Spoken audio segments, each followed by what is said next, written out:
2 Samuel, chapter 1. Shortly after Saul died, David returned to Ziklag from his rout of the Amalekites. 3 days later, a man showed up unannounced from Saul's army camp.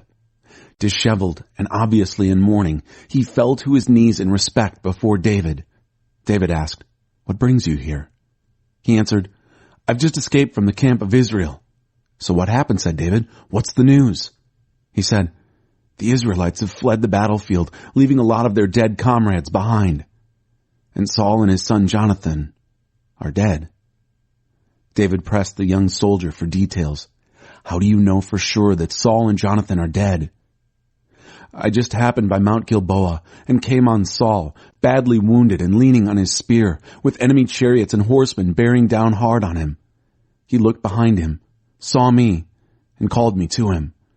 'Yes, sir,' I said, 'at your service.' He asked me who I was, and I told him, 'I'm an Amalekite.' 'Come here,' he said, 'and put me out of my misery. I'm nearly dead already, but my life hangs on.' So I did what he asked. I killed him. I knew he wouldn't last much longer anyway. I removed his royal headband and bracelet and have brought them to my master. Here they are." In lament, David ripped his clothes to ribbons.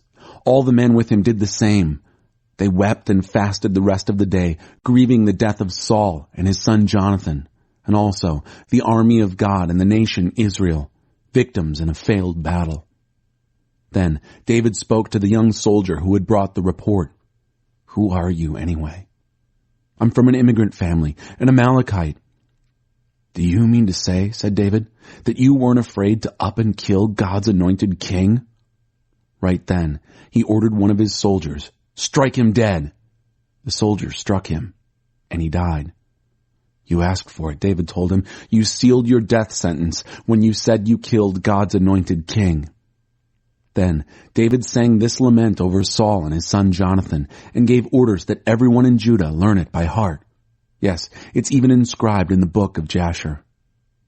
Oh, gazelles of Israel, struck down on your hills, the mighty warriors, fallen, fallen. Don't announce it in the city of Gath. Don't post the news in the streets of Ashkelon. Don't give those coarse Philistine girls one more excuse for a drunken party. No more dew or rain for you, hills of Gilboa, and not a drop from springs and wells.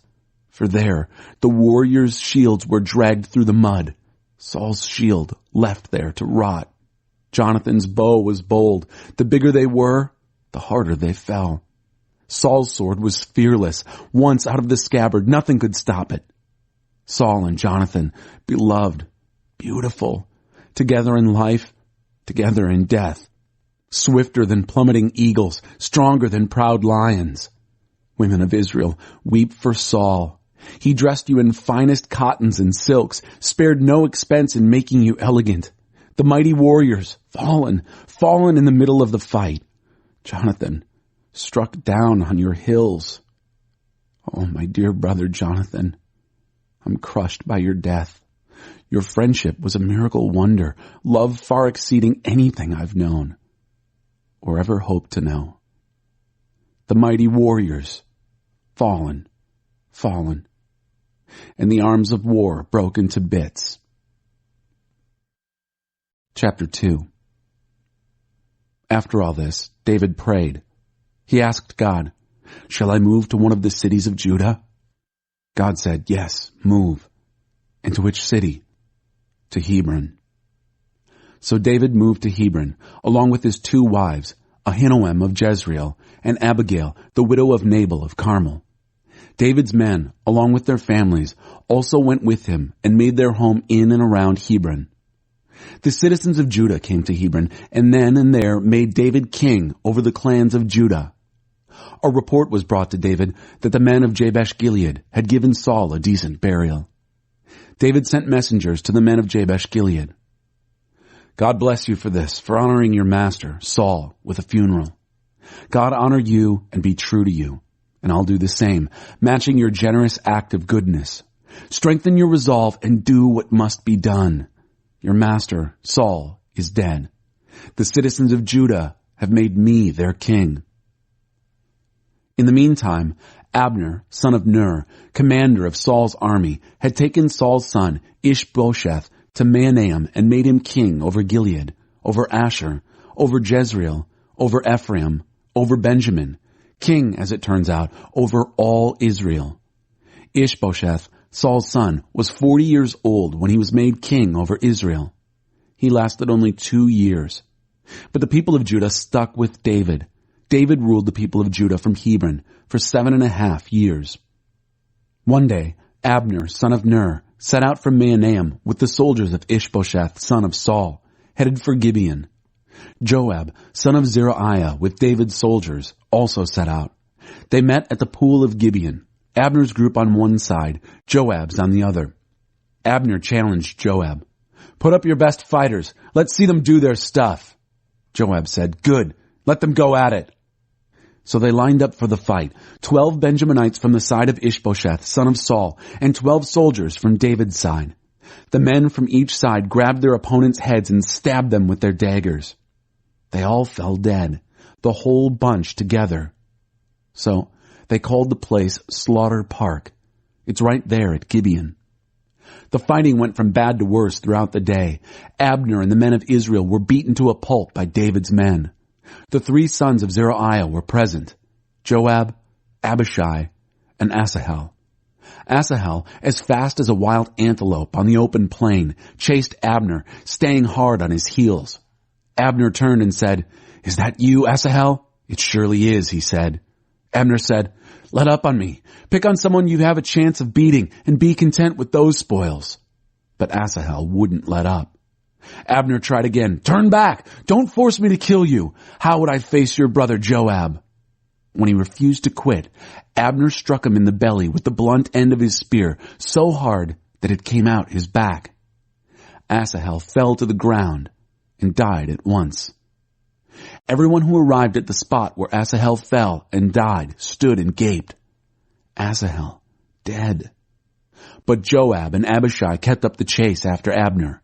As the sun began to set, they came to the hill of Ammah that faced Giah on the road to the back country of Gibeon. The Benjaminites had taken their stand with Abner there, deployed strategically on a hill. Abner called out to Joab, "Are we going to keep killing each other till doomsday? Don't you know that nothing but bitterness will come from this? How long before you call off your men from chasing their brothers?" "As God lives," said Joab, "if you hadn't spoken up, we'd have kept up the chase until morning." Then he blew the ram's horn trumpet, and the whole army of Judah stopped in its tracks. They quit chasing Israel and called off the fighting. Abner and his soldiers marched all that night up the Arabah Valley. They crossed the Jordan and, after a long morning's march, arrived at Mahanaim. After Joab returned from chasing Abner, he took a head count of the army. 19 of David's men, besides Asahel, were missing. David's men had cut down 360 of Abner's men, all Benjaminites, all dead. They brought Asahel and buried him in the family tomb in Bethlehem. Joab and his men then marched all night, arriving in Hebron as the dawn broke. Chapter 3. The war between the house of Saul and the house of David dragged on and on. The longer it went on, the stronger David became, with the house of Saul getting weaker. During the Hebron years, sons were born to David. Amnon, born of Ahinoam of Jezreel, the firstborn. Chileab, born of Abigail of Carmel, Nabal's widow, his second. Absalom, born of Maacah, daughter of Talmai, king of Geshur, the third. Adonijah, born of Haggith, the fourth. Shephatiah, born of Abital, the fifth. Ithream, born of Eglah, the sixth. These 6 sons of David were born in Hebron.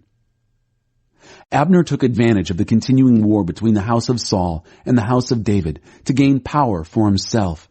Saul had had a concubine, Rizpah, the daughter of Aiah. One day Ishbosheth confronted Abner. "What business do you have sleeping with my father's concubine?" Abner lost his temper with Ishbosheth. "Treat me like a dog, will you? Is this the thanks I get for sticking by the house of your father, Saul, and all his family and friends? I personally saved you from certain capture by David, and you make an issue out of my going to bed with a woman?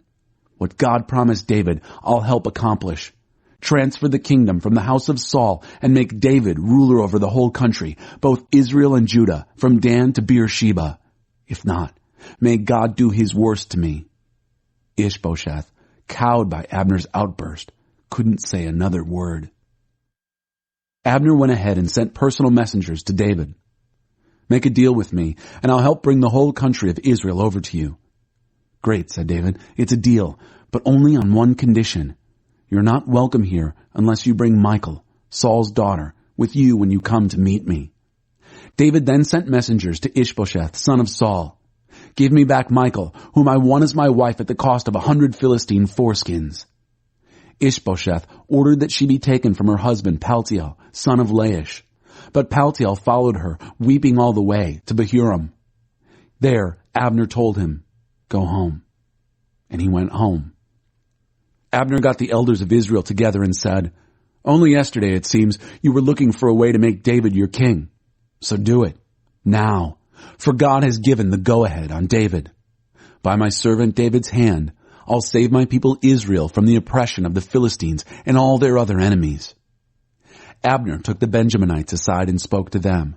Then he went to Hebron for a private talk with David, telling him everything that Israel in general and Benjamin in particular were planning to do.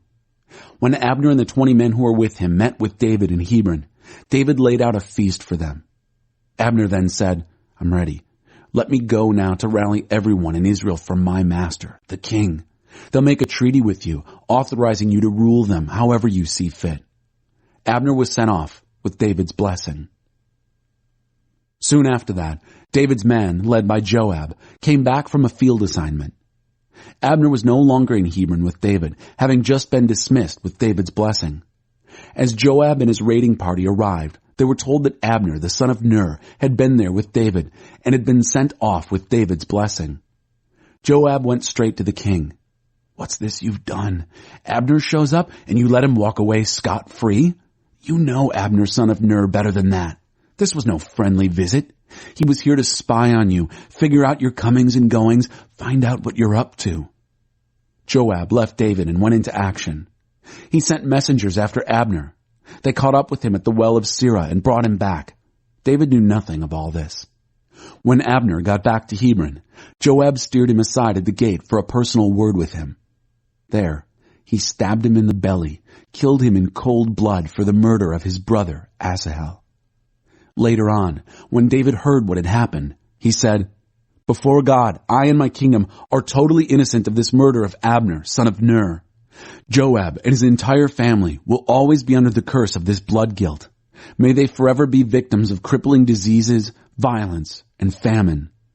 Joab and his brother, Abishai, murdered Abner because he had killed their brother Asahel at the battle of Gibeon.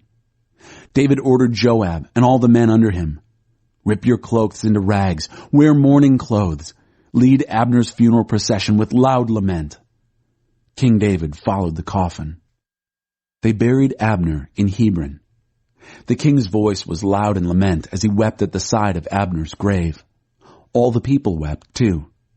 Then the king sang this tribute to Abner. "Can this be? Abner, dead like a nameless bum? You were a free man, free to go and do as you wished. Yet you fell as a victim in a street brawl." And all the people wept, a crescendo of crying. They all came then to David, trying to get him to eat something before dark. But David solemnly swore, "I'll not so much as taste a piece of bread, or anything else for that matter, before sunset, so help me God." Everyone at the funeral took notice and liked what they saw. In fact, everything the king did was applauded by the people.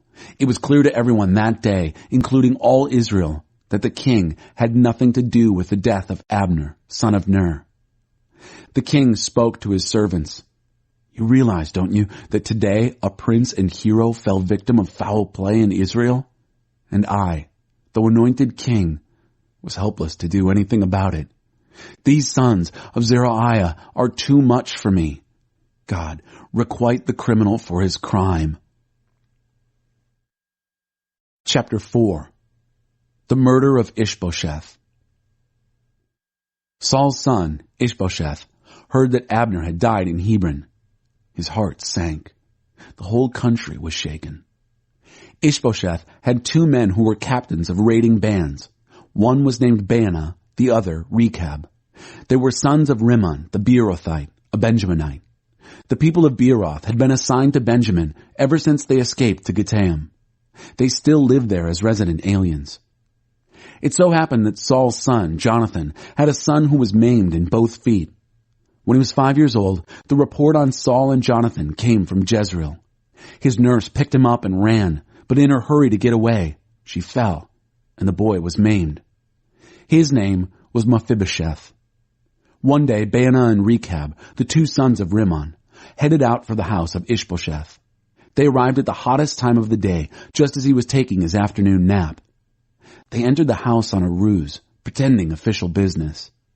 The maid guarding the bedroom had fallen asleep, so Rechab and Baanah slipped by her and entered the room where Ishbosheth was asleep on his bed.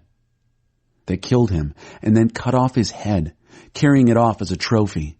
They traveled all night long, taking the route through the Arabah Valley. They presented the head of Ishbosheth to David at Hebron, telling the king, "Here's the head of Ishbosheth, Saul's son, your enemy. He was out to kill you, but God has given vengeance to my master, the king, vengeance this very day on Saul and his children." David answered the brothers Rechab and Baanah, sons of Rimmon the Beerothite, "As surely as God lives, the one who got me out of every trouble I've ever been in, when the messenger told me, 'Good news, Saul is dead,' supposing I'd be delighted, I arrested him and killed him on the spot in Ziklag. That's what he got for his so-called good news. And now you show up? Evil men who killed an innocent man in cold blood? A man asleep in his own house? Don't think I won't find you guilty of murder and rid the country of you." David then issued orders to his soldiers. They killed the 2, chopped off their hands and feet, and hung the corpses at the pool in Hebron. But Ishbosheth's head they took and buried in Abner's tomb in Hebron. Chapter 5. Before long, all the tribes of Israel approached David in Hebron and said, "Look at us, your own flesh and blood. In time past, when Saul was our king, you're the one who really ran the country. Even then, God said to you, 'You will shepherd my people Israel, and you'll be the prince.'" All the leaders of Israel met with King David at Hebron, and the king made a treaty with them in the presence of God. And so they anointed David king over Israel. David was 30 years old when he became king and ruled for 40 years. In Hebron, he ruled Judah for 7.5 years. In Jerusalem, he ruled all Israel and Judah for 33 years. David and his men immediately set out for Jerusalem to take on the Jebusites who lived in that country. But they said, "You might as well go home. Even the blind and the lame could keep you out. You can't get in here." They had convinced themselves that David couldn't break through. But David went right ahead and captured the fortress of Zion, known ever since as the City of David. That day David said, "To get the best of these Jebusites, one must target the water system, not to mention this so-called lame and blind bunch that David hates." In fact, he was so sick and tired of it, people coined the expression, "No lame and blind allowed in the palace." David made the fortress city his home and named it City of David. He developed the city from the outside terraces inward. David proceeded with a longer stride, a larger embrace, since the God of the angel armies was with him. It was at this time that Hiram, king of Tyre, sent messengers to David, along with timbers of cedar. He also sent carpenters and masons to build a house for David. David took this as a sign that God had confirmed him as king of Israel, giving his kingship world prominence for the sake of Israel, his people.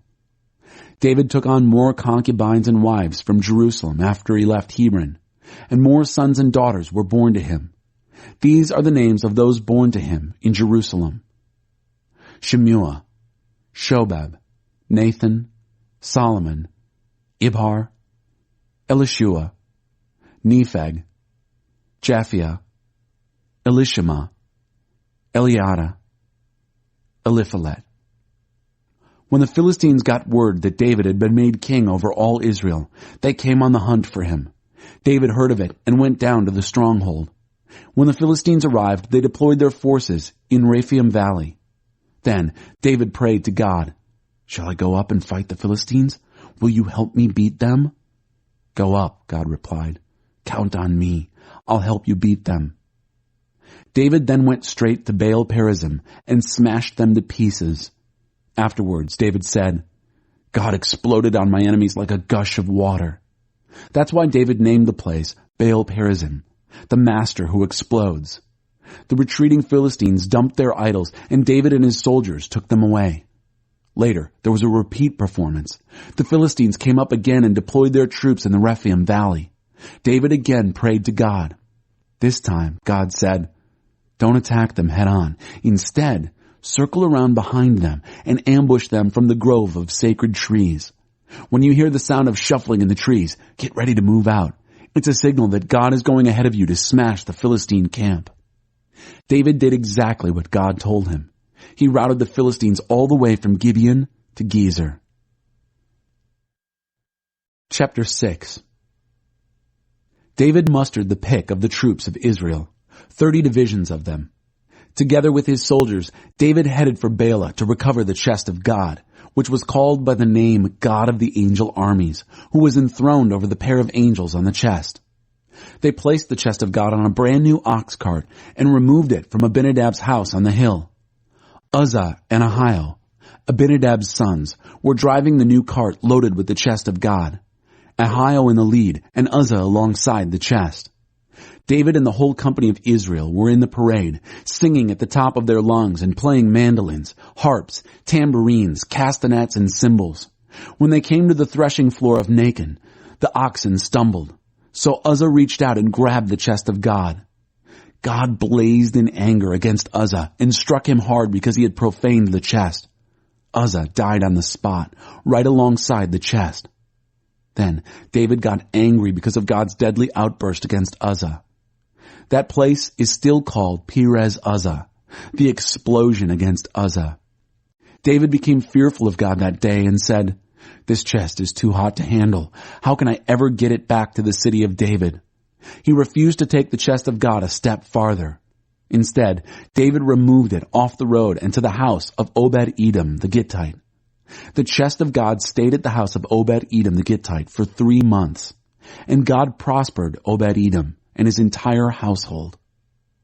It was reported to King David that God had prospered Obed-Edom and his entire household because of the chest of God. So David thought, "I'll get that blessing for myself," and went and brought up the chest of God from the house of Obed-Edom to the city of David, celebrating extravagantly all the way, with frequent sacrifices of choice bulls. David, ceremonially dressed in priest's linen, danced with great abandon before God. The whole country was with him as he accompanied the chest of God with shouts and trumpet blasts. But as the chest of God came into the city of David, Michal, Saul's daughter, happened to be looking out a window. When she saw King David leaping and dancing before God, her heart filled with scorn. They brought the chest of God and set it in the middle of the tent pavilion that David had pitched for it. Then and there David worshipped, offering burnt offerings and peace offerings. When David had completed the sacrifices of burnt and peace offerings, he blessed the people in the name of God of the angel armies and handed out to each person in the crowd, men and women alike, a loaf of bread, a date cake, and a raisin cake. Then everyone went home. David returned home to bless his family. Michal, Saul's daughter, came out to greet him. How wonderfully the king has distinguished himself today, exposing himself to the eyes of the servants' maids like some burlesque street dancer. David replied to Michal, "In God's presence, I'll dance all I want. He chose me over your father and the rest of our family and made me prince over God's people, over Israel. Oh yes, I'll dance to God's glory, more recklessly even than this. And as far as I'm concerned, I'll gladly look like a fool. But among these maids you're so worried about, I'll be honored no end." Michal, Saul's daughter, was barren the rest of her life. Chapter 7. God's Covenant with David. Before long, the king made himself at home, and God gave him peace from all his enemies. Then, one day, King David said to Nathan the prophet, "Look at this. Here I am, comfortable in a luxurious house of cedar, and the chest of God sits in a plain tent." Nathan told the king, Whatever is on your heart, go and do it. God is with you." But that night, the word of God came to Nathan, saying, "Go and tell my servant David, this is God's word on the matter. You're going to build a house for me to live in? Why, I haven't lived in a house from the time I brought the children of Israel up from Egypt till now. All that time I've moved about with nothing but a tent. And in all my travels with Israel, did I ever say to any of the leaders I commanded to shepherd Israel, 'Why haven't you built me a house of cedar?' So, here is what you are to tell my servant David. The God of the angel armies has this word for you. I took you from the pasture, tagging along after sheep, and made you prince over my people, Israel. I was with you everywhere you went and mowed your enemies down before you. Now I'm making you famous, to be ranked with the great names on earth. And I'm going to set aside a place for my people, Israel, and plant them there, so they'll have their own home and not be knocked around anymore. Nor will evil men afflict you as they always have, even during the days I set judges over my people, Israel. Finally, I'm going to give you peace from all your enemies." Furthermore, God has this message for you. God himself will build you a house.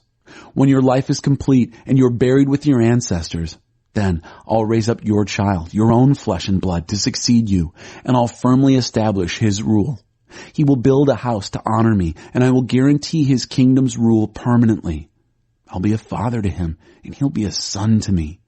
When he does wrong, I'll discipline him in the usual ways, the pitfalls and obstacles of this mortal life. But I'll never remove my gracious love from him, as I removed it from Saul, who preceded you, and whom I most certainly did remove. Your family and your kingdom are permanently secured. I'm keeping my eye on them. And your royal throne will always be there, rock solid. Nathan gave David a complete and accurate account of everything he heard and saw in the vision. King David went in, took his place before God, and prayed, "Who am I, my master God, and what is my family that you have brought me to this place in life? But that's nothing compared to what's coming, for you've also spoken of my family far into the future, given me a glimpse into tomorrow, my master God. What can I possibly say in the face of all this? You know me, Master God, just as I am. You've done all this not because of who I am, but because of who you are, out of your very heart. But you've let me in on it. This is what makes you so great, Master God. There is none like you, no God but you, nothing to compare with what we've heard with our own ears. And who is like your people, like Israel, a nation unique in the earth, whom God set out to redeem for himself, and became most famous for it, performing great and fearsome acts, throwing out nations and their gods left and right as you saved your people from Egypt. You established for yourself a people, your very own Israel, your people permanently, and you, God, became their God. So now, great God, this word that you have spoken to me and my family, guarantee it permanently. Do exactly what you've promised. Then your reputation will flourish always as people exclaim, "The God of the angel armies is God over Israel." And the house of your servant David will remain sure and solid in your watchful presence. For you, God of the angel armies, Israel's God, told me plainly, "I will build you a house." That's how I was able to find the courage to pray this prayer to you. And now, Master God, being the God you are, speaking sure words as you do, and having just said this wonderful thing to me, please, just one more thing. Bless my family. Keep your eye on them always. You've already as much as said that you would, Master God. Oh, may your blessing be on my family permanently. Chapter 8. In the days that followed, David struck hard at the Philistines, brought them to their knees, and took control of the countryside. He also fought and defeated Moab. He chose 2/3 of them randomly and executed them. The other third he spared. So the Moabites fell under David's rule and were forced to bring tribute. On his way to restore his sovereignty at the river Euphrates, David next defeated Hadadezer, son of Rehob, the king of Zobah. He captured from him 1,000 chariots, 7,000 cavalry, and 20,000 infantry. He hamstrung all the chariot horses, but saved back 100. When the Arameans from Damascus came to the aid of Hadadezer, king of Zobah, David killed 22,000 of them. David set up a puppet government in Aram Damascus. The Arameans became subjects of David and were forced to bring tribute. God gave victory to David wherever he marched. David plundered the gold shields that belonged to the servants of Hadadezer and brought them to Jerusalem. He also looted a great quantity of bronze from Tebah and Berothai, cities of Hadadezer. Toi, king of Hamath, heard that David had struck down the entire army of Hadadezer. So he sent his son Joram to King David to greet and congratulate him for fighting and defeating them, for Toi and Hadadezer were old enemies. He brought with him gifts of silver, gold, and bronze. King David consecrated these along with the silver and gold from all the nations he had conquered, from Aram, Moab, the Ammonites, the Philistines, and from Amalek, along with the plunder from Hadadezer, son of Rehob, king of Zobah. David built a victory monument on his return from defeating the Arameans. Abishai, son of Zeruiah, fought and defeated the Edomites in the Salt Valley. 18,000 of them were killed. David set up a puppet government in Edom, and the Edomites became subjects under David. God gave David victory wherever he marched. Thus, David ruled over all of Israel. He ruled well, fair and even-handed in all his duties and relationships. Joab, son of Zeruiah, was head of the army. Jehoshaphat, son of Ahilud, was clerk. Zadok, son of Ahitub, and Ahimelech, son of Abiathar, were priests. Sariah was secretary. Benaiah, son of Jehoiada, was over the Kerethites and Pelethites, and David's sons were priests. Chapter 9. An open table for Mephibosheth. One day, David asked, "Is there anyone left of Saul's family? If so, I'd like to show him some kindness in honor of Jonathan." It happened that a servant from Saul's household named Ziba was there. They called him into David's presence. The king asked him, "Are you Ziba?" "Yes, sir," he replied. The king asked, "Is there anyone left from the family of Saul to whom I can show some godly kindness?" Ziba told the king, "Yes, there's Jonathan's son, lame in both feet." "Where is he?" "He's living at the home of Machir, son of Ammiel, in Lo-debar." King David didn't lose a minute. He sent and got him from the home of Machir, son of Ammiel, in Lo-debar. When Mephibosheth, son of Jonathan, who was the son of Saul, came before David, he bowed deeply, abasing himself, honoring David. David spoke his name. "Mephibosheth?" "Yes, sir." "Don't be frightened," said David. "I'd like to do something special for you in memory of your father, Jonathan. To begin with, I'm returning to you all the properties of your grandfather, Saul. Furthermore, from now on, you'll take all your meals at my table." Shuffling and stammering, not looking him in the eye, Mephibosheth said, "Who am I that you pay attention to a stray dog like me?" David then called in Ziba, Saul's right-hand man, and told him, "Everything that belonged to Saul and his family, I've handed over to your master's grandson. You and your sons and your servants will work his land and bring in the produce, provisions for your master's grandson. Mephibosheth himself, your master's grandson, from now on will take all his meals at my table." Ziba had 15 sons and 20 servants. "All that my master the king has ordered his servant," answered Ziba, "your servant will surely do." And Mephibosheth ate at David's table, just like one of the royal family. Mephibosheth also had a small son named Micah. All who were part of Ziba's household were now the servants of Mephibosheth. Mephibosheth lived in Jerusalem, taking all his meals at the king's table. He was lame in both feet. Chapter 10. Sometime after this, the king of the Ammonites died, and Hanun, his son, succeeded him as king. David said, "I'd like to show some kindness to Hanun, the son of Nahash, treat him as well and as kindly as his father treated me." So David sent Hanun condolences regarding his father. But when David's servants got to the land of the Ammonite leaders warned Hanun, their head delegate, "Do you for a minute suppose that David is honoring your father by sending you comforters? Don't you think it's because he wants to snoop around the city and size it up that David has sent his emissaries to you?" So Hanan seized David's men, shaved off half their beards, cut off their robes halfway up their buttocks, and sent them packing. When all this was reported to David, he sent someone to meet them, for they were seriously humiliated. The king told them, "Stay in Jericho until your beards grow out. Only then come back."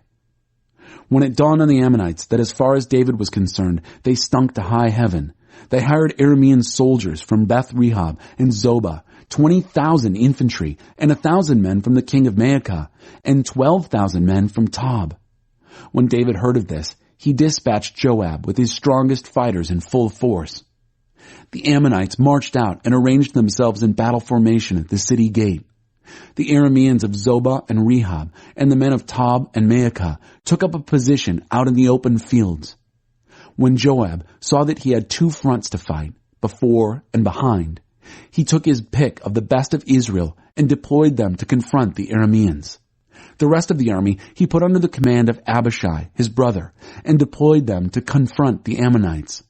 Then he said, "If the Arameans are too much for me, you help me. And if the Ammonites prove too much for you, I'll come and help you. Courage. We'll fight with might and main for our people and for the cities of our God. And God will do whatever he sees needs doing." But when Joab and his soldiers moved in to fight the Arameans, they ran off in full retreat. Then the Ammonites, seeing the Arameans run for dear life, took to their heels from Abishai and went into the city. So Joab left off fighting the Ammonites and returned to Jerusalem. When the Arameans saw how badly they'd been beaten by Israel, they picked up the pieces and regrouped. Hadadezer sent for the Arameans who were across the river. They came to Helam. Shobak, commander of Hadadezer's army, led them. All this was reported to David. So David mustered Israel, crossed the Jordan, and came to Helam. The Arameans went into battle formation, ready for David, and the fight was on. But the Arameans again scattered before Israel. David killed 700 chariot drivers and 40,000 cavalry. And he mortally wounded Shobak, the army commander, who died on the battlefield. When all the kings who were vassals of Hadadezer saw that they had been routed by Israel, they made peace and became Israel's vassals. The Arameans were afraid to help the Ammonites ever again. Chapter 11. David's Sin and Sorrow. When that time of year came around again, the anniversary of the Ammonite aggression, David dispatched Joab and his fighting men of Israel in full force to destroy the Ammonites for good. They laid siege to Rabbah, but David stayed in Jerusalem. One late afternoon, David got up from taking his nap and was strolling on the roof of the palace. From his vantage point on the roof, he saw a woman bathing. The woman was stunningly beautiful. David sent to ask about her and was told, "Isn't this Bathsheba, daughter of Eliam and wife of Uriah the Hittite?" David sent his agents to get her. After she arrived, he went to bed with her. This occurred during the time of purification following her period. Then she returned home. Before long, she realized she was pregnant. Later, she sent word to David, "I'm pregnant." David then got in touch with Joab. "Send Uriah the Hittite to me." Joab sent him. When he arrived, David asked him for news from the front, how things were going with Joab and the troops and with the fighting. Then he said to Uriah, "Go home, have a refreshing bath and a good night's rest."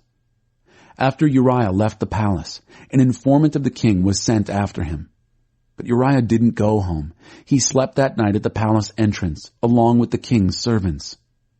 David was told that Uriah had not gone home. He asked Uriah, "Didn't you just come off a hard trip? So why didn't you go home?" Uriah replied to David, "The chest is out there with the fighting men of Israel and Judah in tents. My master Joab and his servants are roughing it out in the fields. So how can I go home and eat and drink and enjoy my wife? On your life, I'll not do it." "All right," said David, "have it your way. Stay for the day, and I'll send you back tomorrow." So Uriah stayed in Jerusalem the rest of the day. The next day, David invited him to eat and drink with him, and David got him drunk. But in the evening, Uriah again went out and slept with his master's servants. He didn't go home. In the morning, David wrote a letter to Joab and sent it with Uriah. In the letter, he wrote, "Put Uriah in the front lines where the fighting is the fiercest. Then, pull back and leave him exposed so that he's sure to be killed." So Joab, holding the city under siege, put Uriah in a place where he knew there were fierce enemy fighters. When the city's defenders came out to fight Joab, some of David's soldiers were killed, including Uriah the Hittite. Joab sent David a full report on the battle. He instructed the messenger, "After you have given to the king a detailed report on the battle, if he flares in anger, say, 'And by the way, your servant Uriah the Hittite is dead.'" Joab's messenger arrived in Jerusalem and gave the king a full report. He said, "The enemy was too much for us. They advanced on us in the open field, and we pushed them back to the city gate. But then arrows came hot and heavy on us from the city wall, and 18 of the king's soldiers died." When the messenger completed his report of the battle, David got angry at Joab. He vented it on the messenger. "Why did you get so close to the city? Didn't you know you'd be attacked from the wall? Didn't you remember how Abimelech, son of Jerubesheth, got killed? Wasn't it a woman who dropped a millstone on him from the wall and crushed him at Thebez? Why did you go so close to the wall?" "By the way," said Joab's messenger, "your servant, Uriah the Hittite, is dead." Then David told the messenger, "Oh, I see. Tell Joab, don't trouble yourself over this. War kills, sometimes one, sometimes another. You never know who's next. Redouble your assault on the city and destroy it. Encourage Joab." When Uriah's wife heard that her husband was dead, she grieved for her husband. When the time of mourning was over, David sent someone to bring her to his house. She became his wife and bore him a son. Chapter 12. But God was not at all pleased with what David had done and sent Nathan to David. Nathan said to him, "There were 2 men in the same city, one rich, the other poor. The rich man had huge flocks of sheep, herds of cattle. The poor man had nothing but one little female lamb, which he had bought and raised. It grew up with him and his children as a member of the family. It ate off his plate and drank from his cup and slept on his bed. It was like a daughter to him. One day, a traveler dropped in on the rich man. He was too stingy to take an animal from his own herds or flocks to make a meal for his visitor. So he took the poor man's lamb and prepared a meal to set before his guest." David exploded in anger. "As surely as God lives," he said to Nathan, "the man who did this ought to be lynched. He must repay for the lamb 4 times over for his crime and his stinginess." "You're the man," said Nathan, "and here's what God, the God of Israel, has to say to you. I made you king over Israel. I freed you from the fist of Saul. I gave you your master's daughter and other wives to have and to hold. I gave you both Israel and Judah, and if that hadn't been enough, I'd have gladly thrown in much more. So why have you treated the word of God with brazen contempt, doing this great evil? You murdered Uriah the Hittite, then took his wife as your wife. Worse, you killed him with an Ammonite sword. And now, because you treated God with such contempt and took Uriah the Hittite's wife as your wife, killing and murder will continually plague your family. This is God speaking, remember? I'll make trouble for you out of your own family. I'll take your wives from right out in front of you. I'll give them to some neighbor, and he'll go to bed with them openly. You did your deed in secret. I'm doing mine with the whole country watching." Then David confessed to Nathan, "I've sinned against God." Nathan pronounced, "Yes, but that's not the last word. God forgives your sin. You won't die for it, but because of your blasphemous behavior, the son born to you will die." After Nathan went home, God afflicted the child that Uriah's wife bore to David, and he came down sick. David prayed desperately to God for the little boy.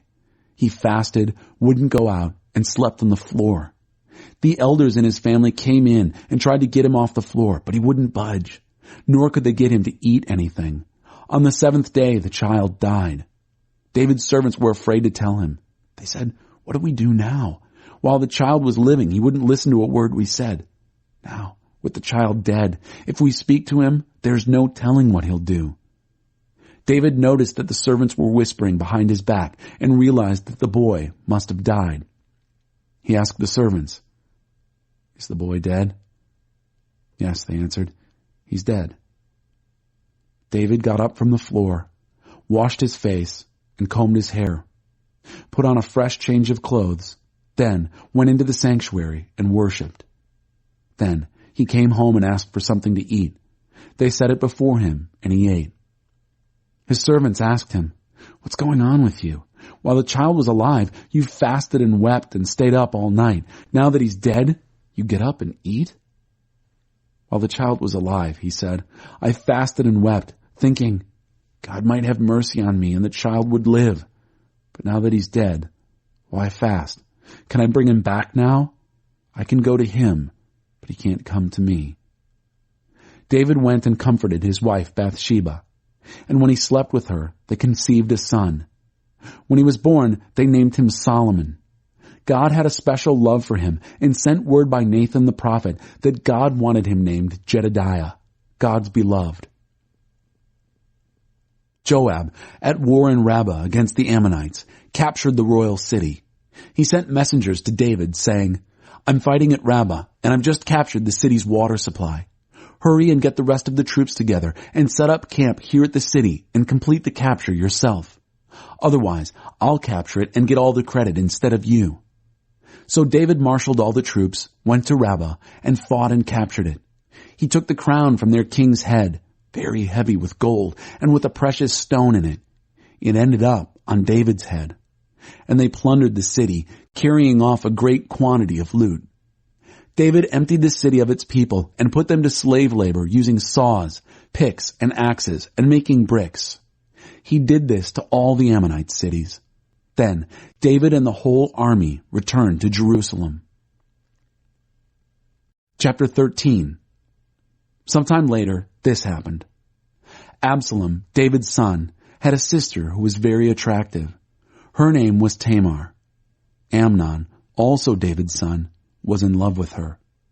Amnon was obsessed with his sister Tamar to the point of making himself sick over her. She was a virgin, so he couldn't see how he could get his hands on her. Amnon had a good friend, Jonadab, the son of David's brother, Shimea. Jonadab was exceptionally streetwise. He said to Amnon, "Why are you moping around like this day after day? You, the son of the king.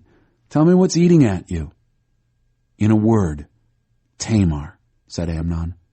"My brother Absalom's sister. I'm in love with her." "Here's what you do," said Jonadab. "Go to bed and pretend you're sick. When your father comes to visit you, say, 'Have my sister Tamar come and prepare some supper for me here where I can watch her and she can feed me.'" So Amnon took to his bed and acted sick. When the king came to visit, Amnon said, "Would you do me a favor? Have my sister Tamar come and make some nourishing dumplings here where I can watch her and be fed by her." David sent word to Tamar, who was home at the time. "Go to the house of your brother Amnon and prepare a meal for him." So Tamar went to her brother Amnon's house. She took dough, kneaded it, formed it into dumplings, and cooked them while he watched from his bed. But when she took the cooking pot and served him, he wouldn't eat.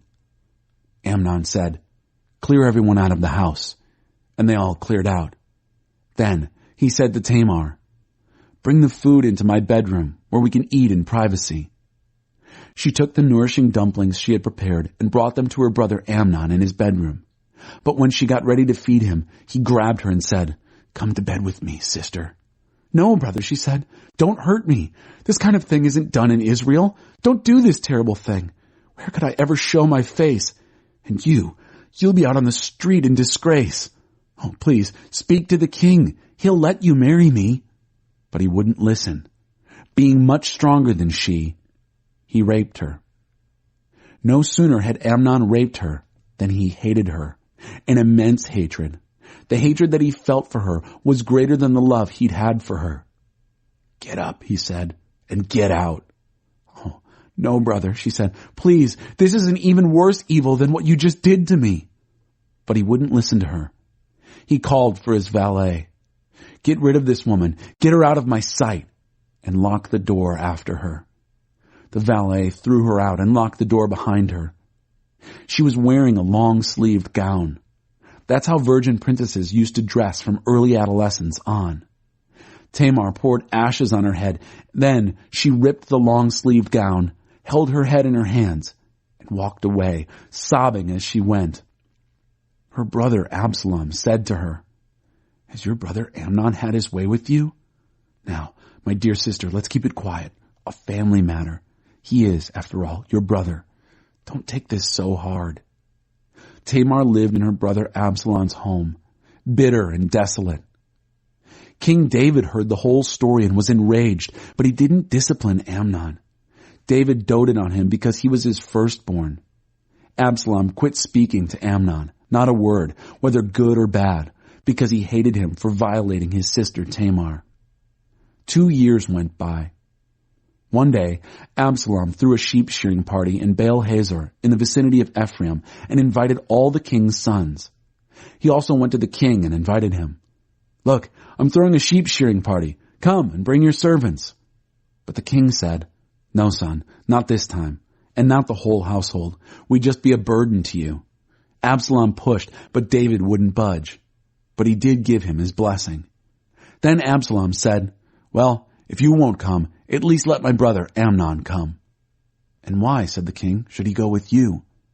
But Absalom was so insistent that he gave in and let Amnon and all the rest of the king's sons go. Absalom prepared a banquet fit for a king. Then he instructed his servants, "Look sharp now. When Amnon is well into the sauce and feeling no pain, and I give the order, strike Amnon. Kill him, and don't be afraid. I'm the one giving the command. Courage, you can do it." Absalom's servants did to Amnon exactly what their master ordered. All the king's sons got out as fast as they could, jumped on their mules, and rode off. While they were still on the road, a rumor came to the king. "Absalom just killed all the king's sons. Not one is left." The king stood up, ripped his clothes to shreds, and threw himself on the floor. All his servants who were standing around at the time did the same. Just then, Jonadab, his brother Shimeah's son, stepped up. "My master must not think that all the young men, the king's sons, are dead. Only Amnon is dead. This happened because of Absalom's outrage since the day that Amnon violated his sister Tamar.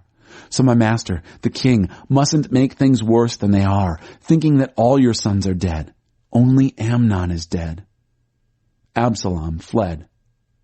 Just then, the sentry on duty looked up and saw a cloud of dust on the road from Horonaim alongside the mountain. He came and told the king, "I've just seen a bunch of men on the Horonaim road coming around the mountain." Then Jonadab exclaimed to the king, "See, it's the king's sons coming, just as I said." But had no sooner said the words than the king's sons burst in, loud laments and weeping. The king joined in, along with all the servants, loud weeping, many tears. David mourned the death of his son a long time. When Absalom fled, he went to Talmai, son of Ammihud, king of Geshur. He was there 3 years. The king finally gave up trying to get back at Absalom. He had come to terms with Amnon's death. Chapter 14. Joab, son of Zeruiah, knew that the king, deep down, still cared for Absalom. So he sent to Tekoa for a wise woman who lived there and instructed her, "Pretend you are in mourning. Dress in black and don't comb your hair, so you'll look like you've been grieving over a dead loved one for a long time. Then go to the king and tell him this." Joab then told her exactly what to say. The woman of Tekoa went to the king, bowed deeply before him in homage, and said, "O king, help." He said, "How can I help?" "I'm a widow," she said. "My husband is dead. I had 2 sons. The 2 of them got into a fight out in the field, and there was no one around to step between them. The one struck the other and killed him. Then the whole family ganged up against me and demanded, 'Hand over this murderer so we can kill him for the life of the brother he murdered.' They want to wipe out the air and snuff out the one spark of life left to me. And then there would be nothing left of my husband, not so much as a name on the face of the earth. So now I've dared come to the king, my master, about all this. They're making my life miserable, and I'm afraid. I said to myself, I'll go to the king. Maybe he'll do something. When the king hears what's going on, he'll step in and rescue me from the abuse of the man who would get rid of me and my son and God's inheritance, the works. As your handmaid, I decided ahead of time, the word of my master, the king, will be the last word in this. For my master is like an angel of God in discerning good and evil. God be with you. The king said, Go home, and I'll take care of this for you. I'll take all responsibility for what happens, the woman of Tekoa said. I don't want to compromise the king and his reputation. Bring the man who has been harassing you, the king continued. I'll see to it that he doesn't bother you anymore. Let the king invoke the name of God, said the woman, so this self-styled vigilante won't ruin everything, to say nothing of killing my son. As surely as God lives, he said, not so much as a hair of your son's head will be lost. Then she asked, May I say one more thing to my master, the king? He said, Go ahead. Why then, the woman said, have you done this very thing against God's people? In his verdict, the king convicts himself by not bringing home his exiled son. We all die sometime.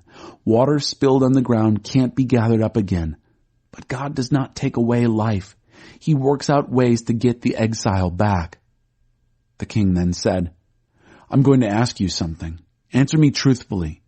Certainly, she said. Let my master, the king, speak. The king said, Is the hand of Joab mixed up in this? On your life, my master king, a body can't veer an inch right or left and get by with it in the royal presence. Yes, it was your servant Joab who put me up to this and put these very words in my mouth. It was because he wanted to turn things around that your servant Joab did this. But my master is as wise as God's angels in knowing how to handle things on this earth. The king spoke to Joab. All right, I'll do it. Go and bring the young man, Absalom, back. Joab bowed deeply in reverence and blessed the king. I'm reassured to know that I'm still in your good graces and have your confidence, since the king is taking the counsel of his servant. Joab got up, went to Geshur, and brought Absalom to Jerusalem. The king said, He may return to his house, but he is not to see me face to face. So Absalom returned home, but was not permitted to see the king. This Absalom, there wasn't a man in all Israel talked about so much for his handsome good looks, and not a blemish on him from head to toe. When he cut his hair, he always cut it short in the spring because it had grown so heavy. The weight of the hair from his head was over 2 pounds. 3 sons were born to Absalom and 1 daughter. Her name was Tamar, and she was a beauty. Absalom lived in Jerusalem for 2 years, and not once did he see the king face to face. He sent for Joab to get him in to see the king, but Joab still wouldn't budge. He tried a second time, and Joab still wouldn't. So he told his servants, Listen, Joab's field adjoins mine, and he has a crop of barley in it. Go set fire to it. So Absalom's servants set fire to the field. That got him moving. Joab came to Absalom at home and said, Why did your servant set my field on fire? Absalom answered him, Listen, I sent for you saying, Come, and soon. I want to send you to the king to ask, What's the point of my coming back from Geshur? I'd be better off still there. Let me see the king face to face. If he finds me guilty, then he can put me to death. Joab went to the king and told him what was going on. Absalom was then summoned.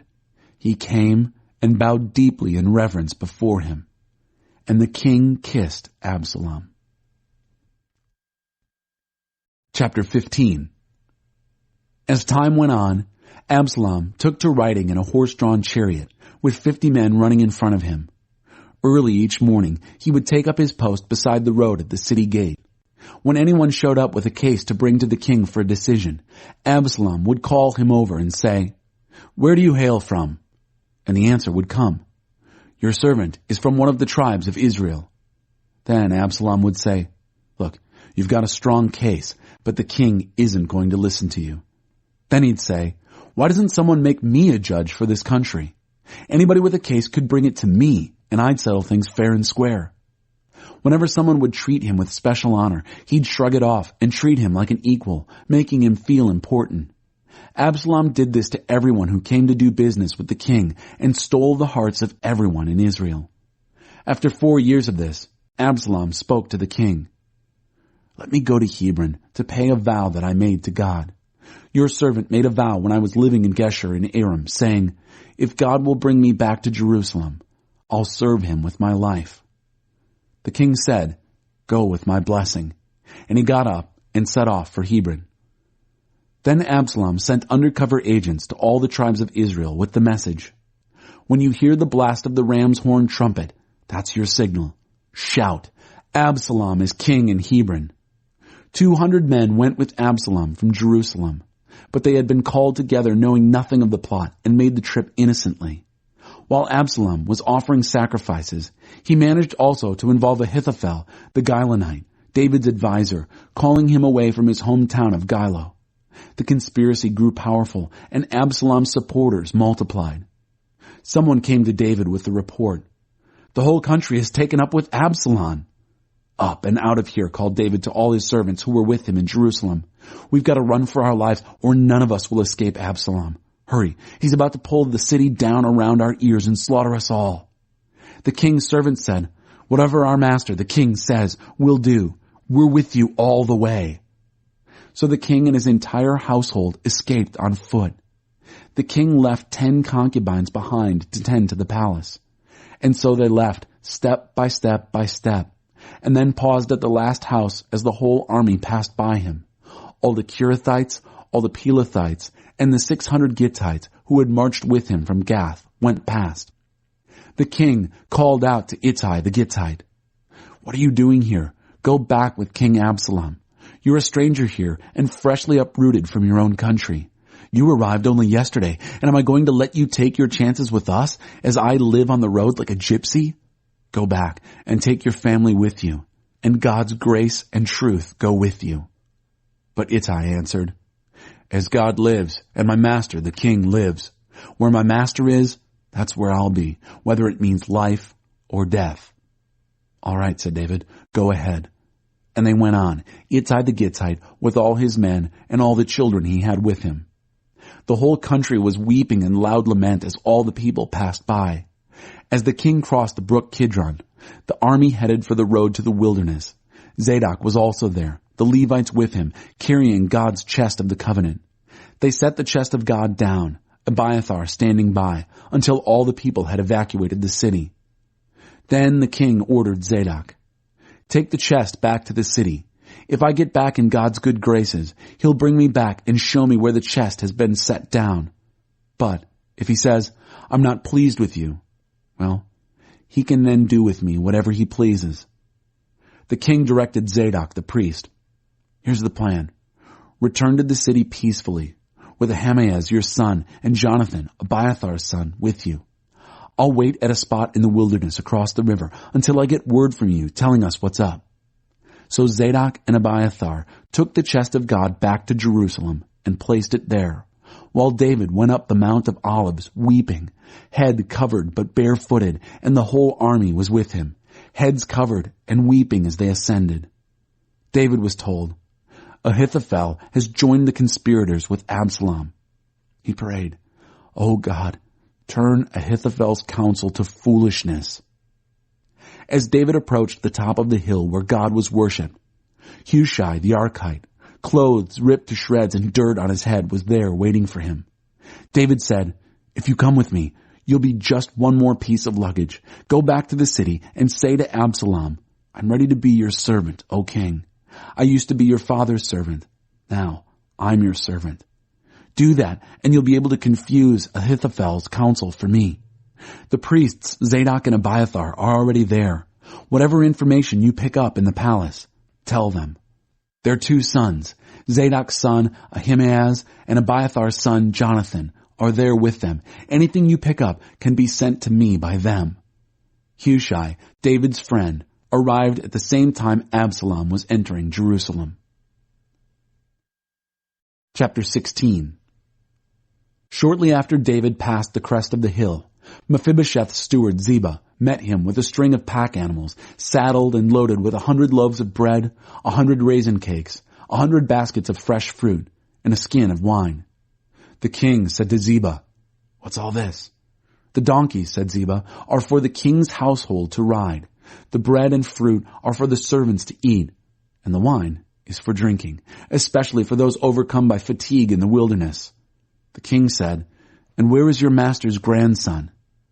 "He stayed in Jerusalem," said Ziba. He said, "This is the day Israel is going to restore my grandfather's kingdom to me."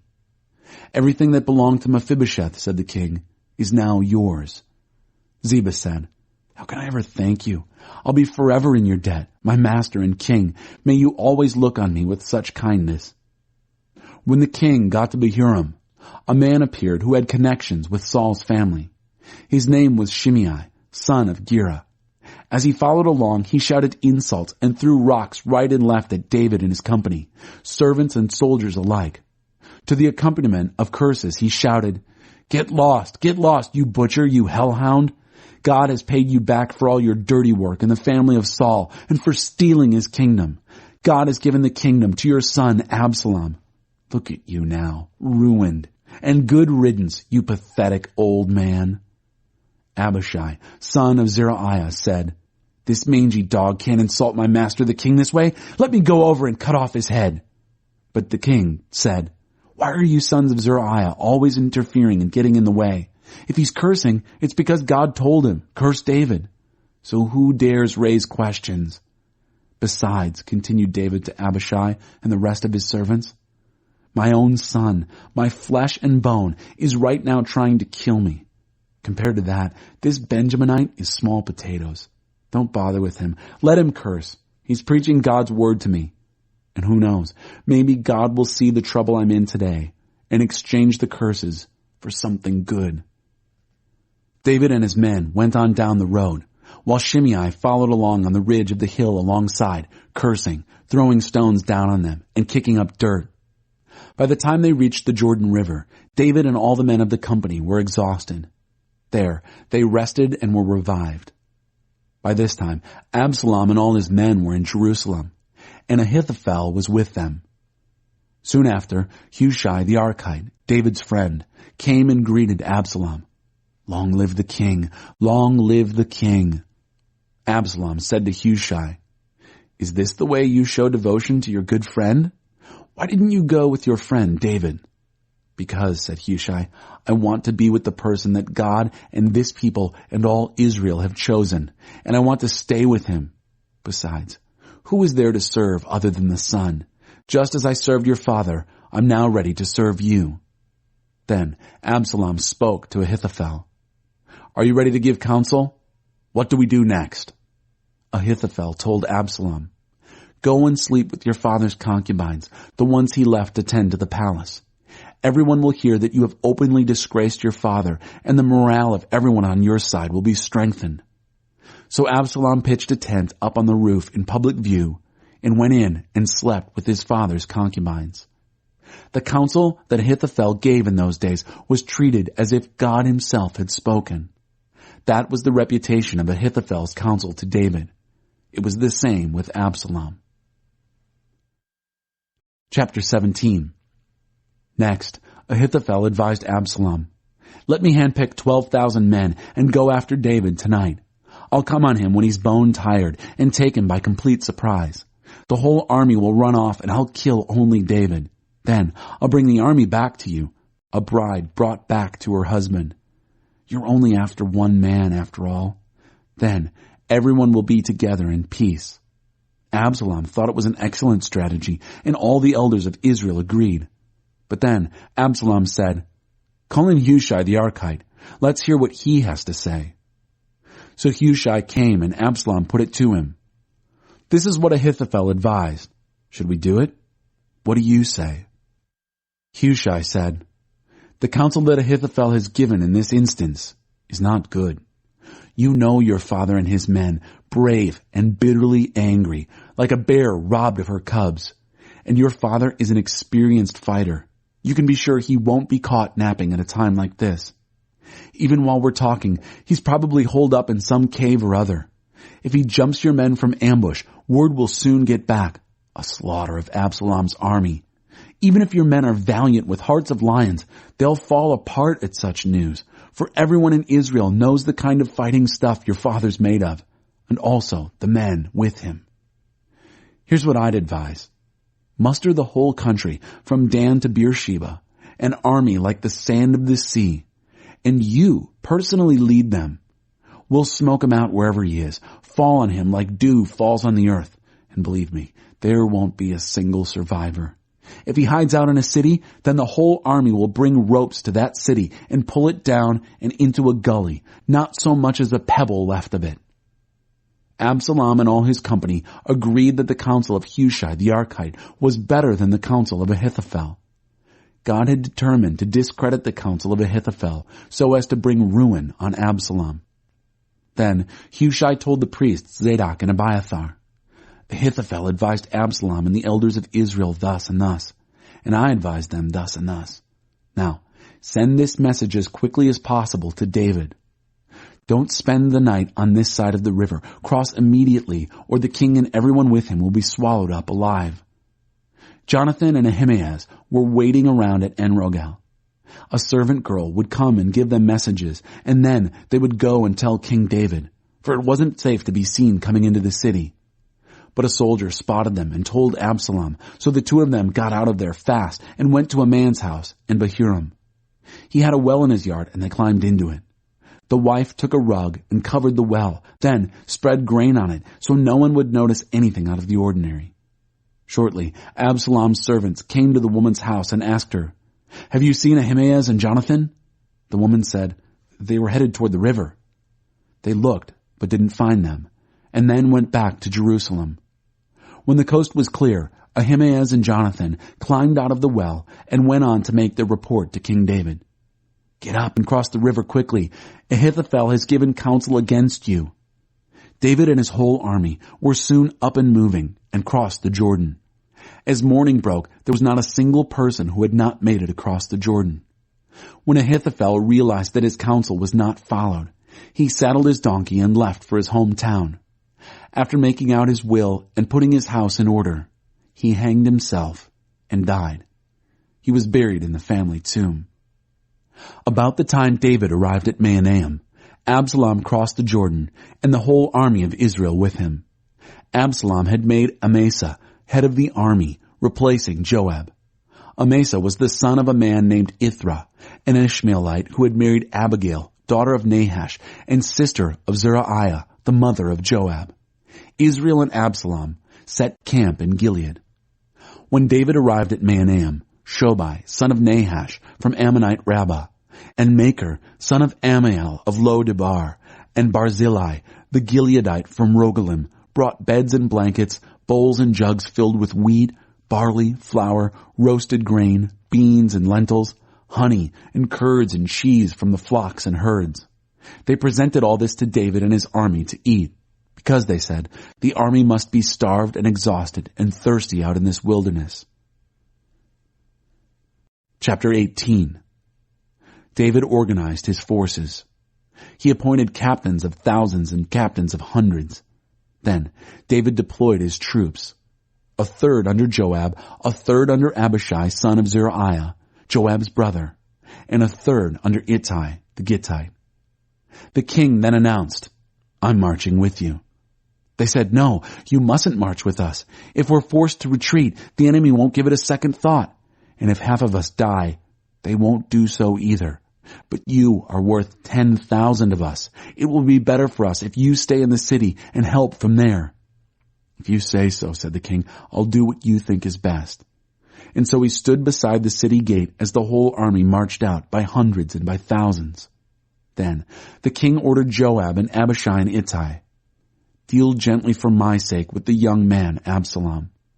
The whole army heard what the king commanded the three captains regarding Absalom. The army took the field to meet Israel. It turned out that the battle was joined in the forest of Ephraim. The army of Israel was beaten badly there that day by David's men, a terrific slaughter, 20,000 men. There was fighting helter-skelter all over the place. The forest claimed more lives that day than the sword. Absalom ran into David's men, but was out in front of them riding his mule when the mule ran under the branches of a huge oak tree. Absalom's head was caught in the oak and he was left dangling between heaven and earth, the mule running right out from under him. A solitary soldier saw him and reported to Joab, "I just saw Absalom hanging from an oak tree." Joab said to the man who told him, "If you saw him, why didn't you kill him then and there? I'd have rewarded you with 10 pieces of silver and a fancy belt." The man told Joab, "Even if I'd had a chance at 1,000 pieces of silver, I wouldn't have laid a hand on the king's son. We all heard the king command you and Abishai and Ittai, for my sake, protect the young man Absalom. Why, I'd be risking my life, for nothing is hidden from the king, and you would have just stood there." Joab said, "I can't waste my time with you." He then grabbed 3 knives and stabbed Absalom in the heart while he was still alive in the tree. By then, Absalom was surrounded by 10 of Joab's armor-bearers.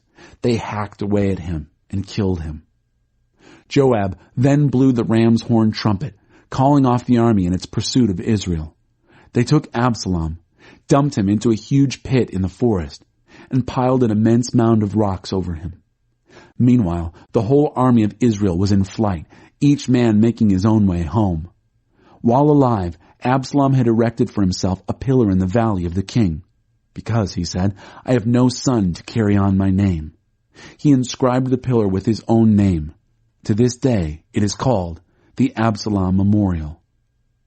Ahimaaz, Zadok's son, said, "Let me run to the king and bring him the good news that God has delivered him from his enemies." But Joab said, "You're not the one to deliver the good news today. Some other day, maybe, but it's not good news today." This was because the king's son was dead. Then Joab ordered a Cushite, "You go, tell the king what you've seen." "Yes, sir," said the Cushite, and ran off. Ahimaaz, son of Zadok, kept at it, begging Joab, "What does it matter? Let me run too, following the Cushite." Joab said, "Why all this run? You'll get no thanks for it, I can tell you." "I don't care. Let me run." "Okay," said Joab, "run." So Ahimaaz ran, taking the lower valley road, and passed the Cushite. David was sitting between the 2 gates. The sentry had gone up to the top of the gate, on the wall, and looked around. He saw a solitary runner. The sentry called down and told the king. The king said, "If he's alone, it must be good news." As the runner came closer, the sentry saw another runner and called down to the gate. "Another runner all by himself." And the king said, "This also must be good news." Then the sentry said, "I can see the first man now. He runs like Ahimaaz, son of Zadok." "He's a good man," said the king. "He's bringing good news for sure." Then Ahimaaz called out and said to the king, "Peace." Then he bowed deeply before the king, his face to the ground. "Blessed be your God. He has handed over the men who rebelled against my master, the king." The king asked, "But is the young man Absalom all right?" Ahimaaz said, "I saw a huge ruckus just as Joab was sending me off, but I don't know what it was about." The king said, "Step aside and stand over there." So he stepped aside. Then the Cushite arrived and said, "Good news, my master and king. God has given victory today over all those who rebelled against you." "But," said the king, "is the young man Absalom all right?" And the Cushite replied, "Would that all the enemies of my master the king and all who maliciously rose against you end up like that young man." The king was stunned. Heartbroken, he went up to the room over the gate and wept. As he wept, he cried out, "Oh, my son Absalom, my dear, dear son Absalom. Why not me rather than you, my death and not yours? Oh, Absalom, my dear, dear son." Chapter 19. David's grief for Absalom. Joab was told that David was weeping and lamenting over Absalom. The day's victory turned into a day of mourning as word passed through the army. David is grieving over his son. The army straggled back to the city that day demoralized, dragging their tails. And the king held his face in his hands and lamented loudly, "Oh, my son Absalom, Absalom, my dear, dear son." But in private, Joab rebuked the king. Now you've done it, knocked the wind out of your loyal servants who have just saved your life, to say nothing of the lives of your sons and daughters, wives and concubines. What is this? Loving those who hate you and hating those who love you. Your actions give a clear message. Officers and soldiers mean nothing to you. You know that if Absalom were alive right now, we'd all be dead. Would that make you happy? Get hold of yourself. Get out there and put some heart into your servants. I swear to God that if you don't go to them, they'll desert. Not a soldier will be left here by nightfall. And that will be the worst thing that has happened yet. So the king came out and took his place at the city gate. Soon, everyone knew. Oh, look, the king has come out to receive us. And his whole army came and presented itself to the king. But the Israelites had fled the field of battle and gone home. Meanwhile, the whole populace was now complaining to its leaders. Wasn't it the king who saved us time and again from our enemies and rescued us from the Philistines? And now he has had to flee the country on account of Absalom? And now this Absalom, whom we made king, is dead in battle. So what are you waiting for? Why don't you bring the king back? When David heard what was being said, he sent word to Zadok and Abiathar, the priests. Ask the elders of Judah, why are you so laggard in bringing the king back home? You are my brothers. You're my own flesh and blood. So why are you the last ones to bring the king back home? And tell Amasa, you too are my flesh and blood, as God is my witness. I'm making you the permanent commander of the army in place of Joab. He captured the hearts of everyone in Judah. They were unanimous in sending for the king. Come back, you and all your servants. So the king returned. He arrived at the Jordan just as Judah reached Gilgal, on their way to welcome the king and escort him across the Jordan. Even Shimei, son of Gera, the Benjaminite from Bahurim, hurried down to join the men of Judah so he could welcome the king, 1,000 Benjaminites with him.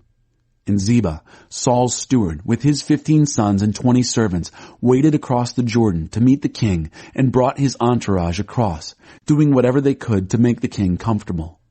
Shimei, son of Gera, bowed deeply in homage to the king as soon as he was across the Jordan and said, Don't think badly of me, my master. Overlook my irresponsible outburst on the day my master the king left Jerusalem. Don't hold it against me. I know I sinned, but look at me now, the first of all the tribe of Joseph to come down and welcome back my master the king. Abishai, son of Zeruiah, interrupted. Enough of this. Shouldn't we kill him outright? Why, he cursed God's anointed. But David said, What is it with you sons of Zeruiah? Why do you insist on being so contentious? Nobody is going to be killed today. I am again king over Israel. Then the king turned to Shimei. You're not going to die. And the king gave him his word. Next, Mephibosheth, grandson of Saul, arrived from Jerusalem to welcome the king. He hadn't combed his hair or trimmed his beard or washed his clothes from the day the king left until the day he returned safe and sound. The king said, And why didn't you come with me, Mephibosheth? My master, the king, he said, my servant betrayed me. I told him to saddle my donkey so I could ride it and go with the king, for, as you know, I am lame. And then he lied to you about me. But my master the king has been like one of God's angels. He knew what was right and did it. Wasn't everyone in my father's house doomed? But you took me in and gave me a place at your table. What more could I ever expect or ask? That's enough, said the king. Say no more. Here's my decision. You and Ziba divide the property between you. Mephibosheth said, Oh, let him have it all. All I care about is that my master the king is home, safe and sound. Barzillai the Gileadite had come down from Rogelim. He crossed the Jordan with the king to give him a good send-off. Barzillai was a very old man, 80 years old. He had supplied the king's needs all the while he was in Mahanaim, since he was very wealthy. Join me in Jerusalem, the king said to Barzillai. Let me take care of you. But Barzillai declined the offer. How long do you think I'd live if I went with the king to Jerusalem? I'm 80 years old and not much good anymore to anyone. Can't taste food, can't hear music. So why add to the burdens of my master the king? I'll just go a little way across the Jordan with the king. But why would the king need to make a great thing of that? Let me go back and die in my hometown and be buried with my father and mother. But my servant Kimham here, let him go with you in my place, but treat him well." The king said, "That's settled. Kimham goes with me, and I will treat him well. If you think of anything else, I'll do that for you too." The army crossed the Jordan, but the king stayed. The king kissed and blessed Barzillai, who then returned home. Then the king, Kimham with him, crossed over at Gilgal. The whole army of Judah and half the army of Israel processed with the king. The men of Israel came to the king and said, "Why have our brothers, the men of Judah, taken over as if they owned the king, escorting the king and his family and close associates across the Jordan?" The men of Judah retorted, "Because the king is related to us, that's why. But why make a scene? You don't see us getting treated special because of it, do you?" The men of Israel shot back, "We have 10 shares in the king to your 1. Besides, we're the firstborn, so why are we having to play second fiddle? It was our idea to bring him back." But the men of Judah took a harder line than the men of Israel. Chapter 20. Just then, a good-for-nothing named Sheba, son of Bichri the Benjaminite, blew a blast on the ram's horn trumpet, calling out, "We've got nothing to do with David. There's no future for us with the son of Jesse. Let's get out of here, Israel. Head for your tents." So all the men of Israel deserted David and followed Sheba, son of Bichri. But the men of Judah stayed committed, sticking with their king all the way from the Jordan to Jerusalem. When David arrived home in Jerusalem, the king took the 10 concubines he had left to watch the palace and placed them in seclusion, under guard. He provided for their needs, but didn't visit them. They were virtual prisoners until they died, widows as long as they lived. The king ordered Amasa, "Muster the men of Judah for me in 3 days, then report in." Amasa went to carry out his orders, but he was late reporting back. So David told Abishai, "Sheba, son of Bichri, is going to hurt us even worse than Absalom did. Take your master's servants and hunt him down before he gets holed up in some fortress city where we can't get to him." So under Abishai's command, all the best men, Joab's men and the Kerethites and Pelethites, left Jerusalem to hunt down Sheba, son of Bichri. They were near the boulder at Gibeon when Amasa came their way. Joab was wearing a tunic with a sheathed sword strapped on his waist, but the sword slipped out and fell to the ground. Joab greeted Amasa, "How are you, brother?" and took Amasa's beard in his right hand as if to kiss him. Amasa didn't notice the sword in Joab's other hand. Joab stuck him in the belly and his guts spilled to the ground. A second blow wasn't needed. He was dead. Then Joab and his brother Abishai continued to chase Sheba, son of Bichri.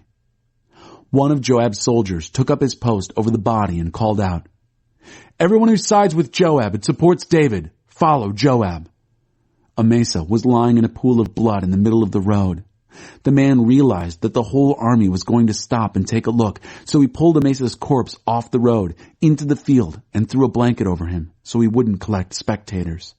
As soon as he'd gotten him off the road, the traffic flowed normally, following Joab in the chase after Sheba, son of Bichri. Sheba passed through all the tribes of Israel as far as Abel-Beth-Maacah. All the Bichrites clustered and followed him into the city.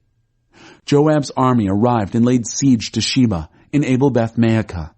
They built a siege ramp up against the city's fortification. The plan was to knock down the wall.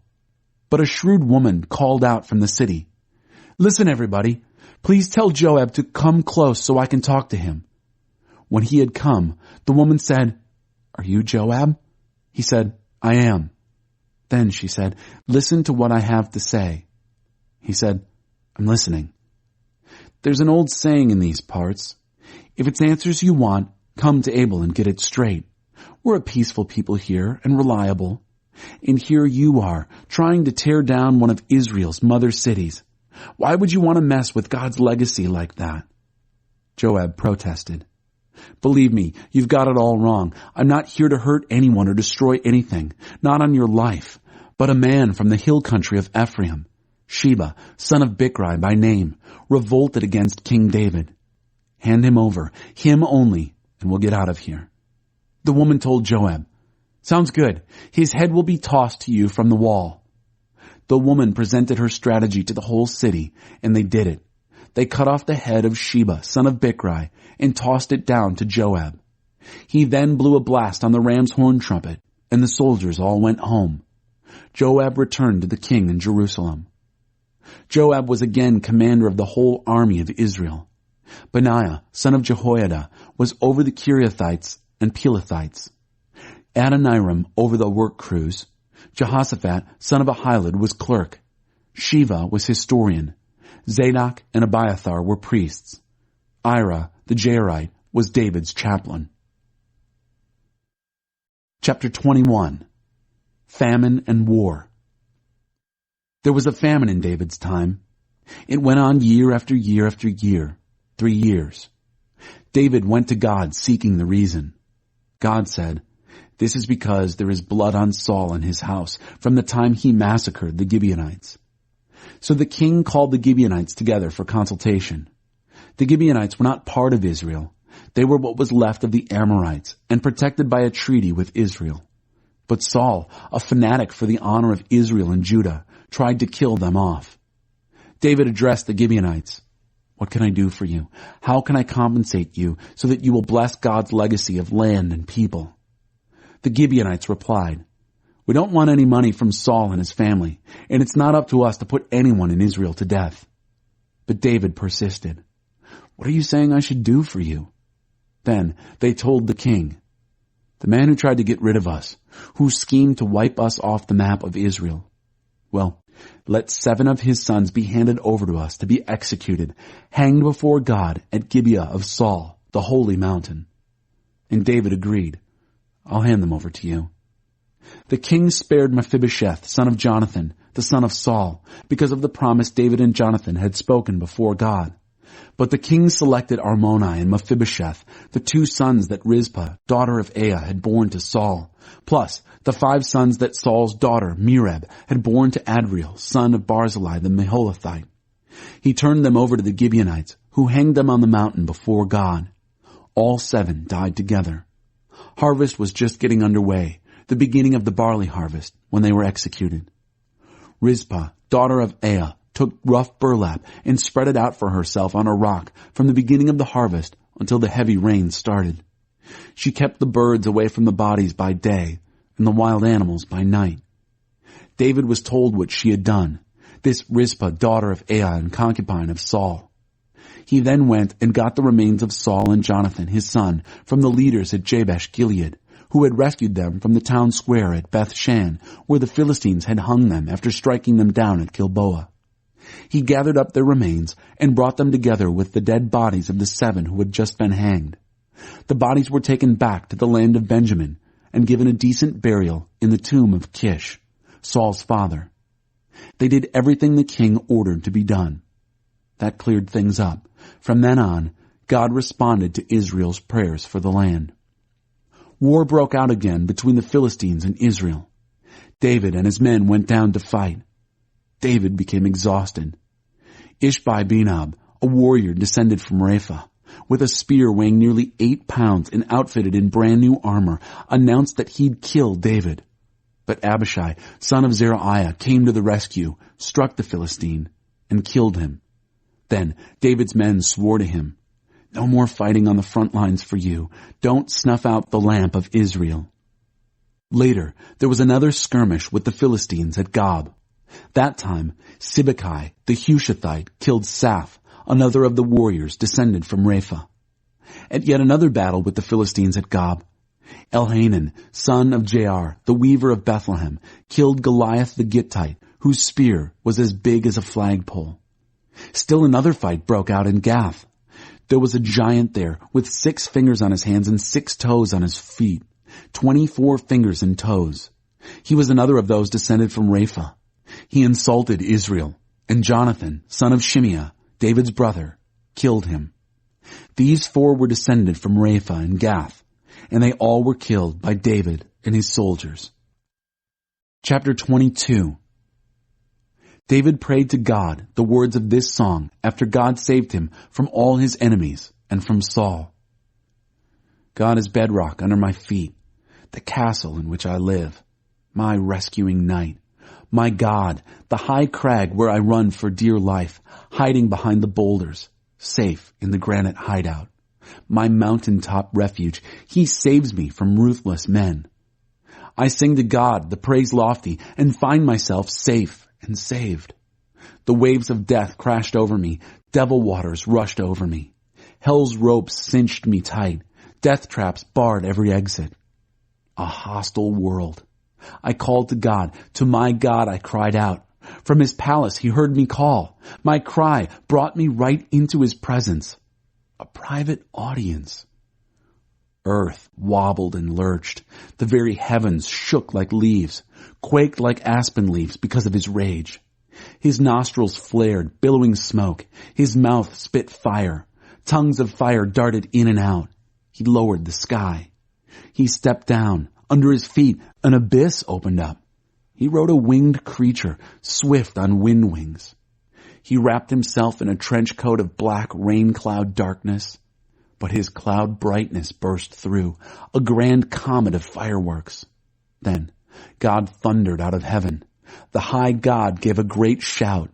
God shot his arrows, pandemonium. He hurled his lightnings, a rout.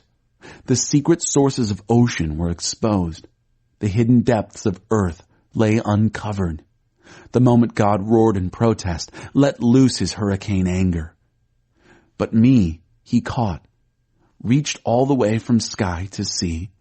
He pulled me out of that ocean of hate, that enemy chaos, the void in which I was drowning. They hit me when I was down, but God stuck by me.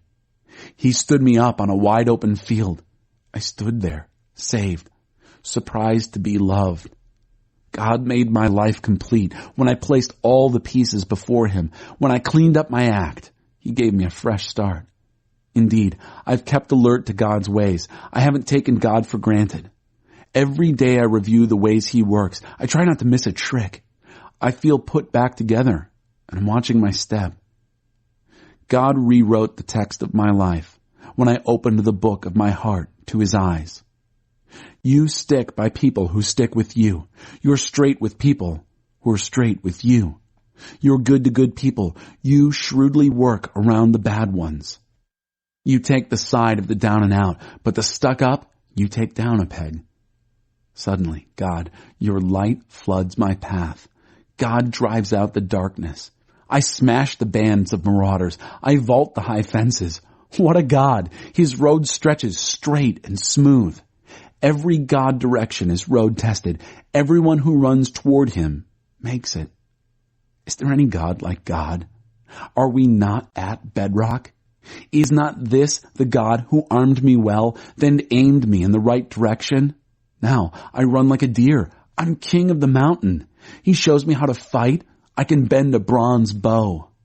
You protect me with salvation armor. You touch me, and I feel 10 feet tall. You cleared the ground under me, so my footing was firm. When I chased my enemies, I caught them. I didn't let go till they were dead men. I nailed them. They were down for good. Then I walked all over them. You armed me well for this fight. You smashed the upstarts. You made my enemies turn tail, and I wiped out the haters. They cried, "Uncle," but Uncle didn't come. They yelled for God and got no for an answer. I ground them to dust. They gusted in the wind. I threw them out like garbage in the gutter. You rescued me from a squabbling people. You made me a leader of nations. People I'd never heard of served me. The moment they got wind of me, they submitted. They gave up. They came trembling from their hideouts. Live, God, blessing to my rock, my towering salvation God. This God set things right for me and shut up the people who talked back. He rescued me from enemy anger. You pulled me from the grip of upstarts. You saved me from the bullies. That's why I'm thanking you, God, all over the world. That's why I'm singing songs that rhyme your name. God's king takes the trophy. God's chosen is beloved. I mean David and all his children. Always. Chapter 23. These are David's last words. the voice of the son of Jesse, the voice of the man God took to the top, whom the God of Jacob made king and Israel's most popular singer. God's Spirit spoke through me. His words took shape on my tongue. The God of Israel spoke to me. Israel's rock mountain said, whoever governs fairly and well, who rules in the fear of God, is like first light at daybreak, without a cloud in the sky, like green grass carpeting earth, glistening under fresh rain. And this is just how my regime has been. For God guaranteed his covenant with me, spelled it out plainly, and kept every promised word, my entire salvation, my every desire. But the devil's henchmen are like thorns, culled and piled as trash. Better not try to touch them. Keep your distance with a rake or hoe. They'll make a glorious bonfire. This is the listing of David's top men. Josheb-Basshebeth, the Tachamonite. He was chief of the three. He once put his spear to work against 800, killed them all in a day. Eleazar, son of Dodai the Ahohite, was the next of the elite three. He was with David when the Philistines poked fun at them at Pas Dammim. When the Philistines drew up for battle, Israel retreated, but Eleazar stood his ground and killed Philistines right and left until he was exhausted. But he never let go of his sword. A big win for God that day. The army then rejoined Eleazar, but all there was left to do was the cleanup. Shema, son of Iji, the Hararite, was the third of the three. The Philistines had mustered for battle at Lehi, where there was a field full of lentils. Israel fled before the Philistines, but Shema took his stand at the center of the field, successfully defended it, and routed the Philistines. Another great victory for God. One day during harvest, the three parted from the 30 and joined David at the cave of Adullam. A squad of Philistines had set up camp in the valley of Rephaim. While David was holed up in the cave, the Philistines had their base camp in Bethlehem. David had a sudden craving and said, "Would I ever like a drink of water from the well at the gate of Bethlehem?" So the three penetrated the Philistine lines, drew water from the well at the gate of Bethlehem, and brought it back to David. But David wouldn't drink it. He poured it out as an offering to God, saying, "There's no way, God, that I'll drink this. This isn't mere water. It's their lifeblood. They risked their very lives to bring it." So David refused to drink it. This is the sort of thing that the three did. Abishai, brother of Joab and son of Zeruiah, was the head of the 30. He once got credit for killing 300 with his spear, but he was never named in the same breath as the three. He was the most respected of the 30 and was their captain, but never got included among the three. Benaiah, son of Jehoiada from Kabzeel, was a vigorous man who accomplished a great deal. He once killed 2 lion cubs in Moab. Another time, on a snowy day, he climbed down into a pit and killed a lion. Another time, he killed a formidable Egyptian. The Egyptian was armed with a spear, and Benaiah went against him with nothing but a walking stick. He seized the spear from his grip and killed him with his own spear. These are the things that Benaiah, son of Jehoiada, is famous for. But neither did he ever get ranked with the three. He was held in greatest respect among the 30, but he never got included with the three. David put him in charge of his bodyguard. The 30. The 30 consisted of Asahel, brother of Joab; Elhanan, son of Doda of Bethlehem; Shema, the Harodite; Elika, the Harodite; Helez, the Paltite; Ira, son of Ikesh, the Tekoite; Abiezer, the Anathothite; Sibbecai, the Hushathite; Zalmon, the Ahohite; Maharai, the Netophathite; Heled, son of Baanah, the Netophathite; Ithai, son of Ribai, from Gibeah of the Benjaminites; Benaiah, the Pirathonite; Hiddai, from the Badlands of Gaash; Abi-Albon, the Arbathite; Asmaveth, the Barhumite; Eliabah, the Shaalbonite; Jashan, the Gizonite; Jonathan, son of Shammah, the Hararite; Ahiam, son of Sherar, the Urite; Eliphalet, son of Ahasbai, the Maacathite; Eliam, son of Ahithophel, the Gilonite; Hezro, the Carmelite; Perai, the Arbite; Igal, son of Nathan, commander of the army of Hagrites, Zelek the Ammonite, Naharai the Beerothite, weapon-bearer of Joab, son of Zeruiah, Ira the Ithrite, Gareb the Ithrite, Uriah the Hittite. 37 all told. Chapter 24. Once again, God's anger blazed out against Israel. He tested David by telling him, "Go and take a census of Israel and Judah." So David gave orders to Joab and the army officers under him. "Canvass all the tribes of Israel from Dan to Beersheba and get a count of the population. I want to know the number." But Joab resisted the king. "May your God multiply people by the hundreds right before the eyes of my master the king, but why on earth would you do a thing like this?" Nevertheless, the king insisted, and so Joab and the army officers left the king to take a census of Israel. They crossed the Jordan and began with Aroer in the town in the canyon of the Gadites near Jazer, proceeded through Gilead, past Hermon, then on to Dan, but detoured Sidon. They covered Fort Tyr and all the Hivite and Canaanite cities, and finally reached the Negev of Judah at Beersheba. They canvassed the whole country, and after 9 months and 20 days, arrived back in Jerusalem. Joab gave the results of the census to the king. 800,000 able-bodied fighting men in Israel. In Judah, 500,000.